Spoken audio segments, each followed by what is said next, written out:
ఒక ఆయన మొన్న నాకు ప్రపోజల్ పెట్టినాడు, న్యాయవాద వృత్తులు బాగానే సంపాదించావు కదా, నువ్వు ఎట్లా క్వాలిఫైడ్ జర్నలిస్ట్వే, నీకు ఛానల్ ఉంది, అంతా ఉంది, why don't you become a journalist and then ask this kind of questions to the chief minister and everybody అని.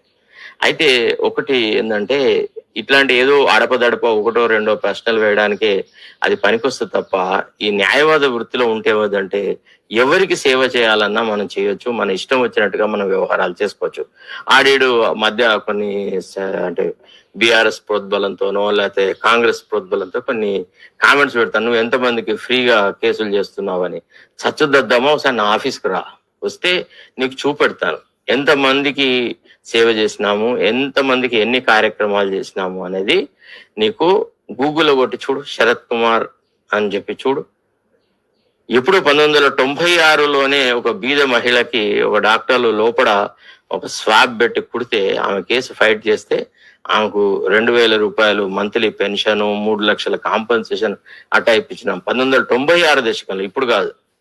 అంటే ప్రతిసారి నేను నిజాయితీ పని అని చెప్పుకోవాల్సిన అవసరం మాకు లేదు.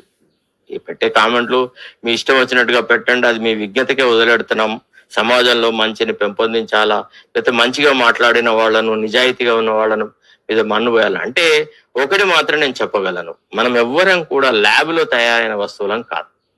సో కాబట్టి కొన్ని లోపాలు ఉంటాయి, నాలో ఉన్నాయి, మీలో ఉంటాయి, ఎవరిలో అయినా కొన్ని చిన్న చిన్న లోపాలు ఉన్నా ఆన్ ది హోల్ 80%, 90%, 70% ఒక వ్యక్తి గనక ఒక సిద్ధాంత ప్రకారంగా ఒక ధర్మబద్ధంగా ఉంటే ఆ వ్యక్తిని మనం సమాజంలో యాక్సెప్ట్ చేయొచ్చు.